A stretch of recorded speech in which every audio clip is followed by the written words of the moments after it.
Hello guys, nandito kami, kumukuha kami ngayon ng mangga. Dito kami sa gitna ng bundok.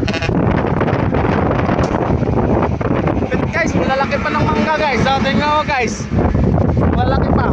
Ayan guys, ang laki yan ang tinatawag na apple. Pero guys, ang maganda dito yung kumukuha ng mangga, eksperto sa akyatan guys. Nakikita nyo yan guys. Yan ang laki guys ang laki. So sarap daw nito, sobrang tamis. So mamaya malalaman natin to. Tingnan nyo guys, eksperto yan. Gawain ng mga matatanda lang to, hindi to pambata. Tingnan nyo guys kung paano niya gagawin yan. Paano niya kumukuha ng mangga na hindi siya nahihirapan.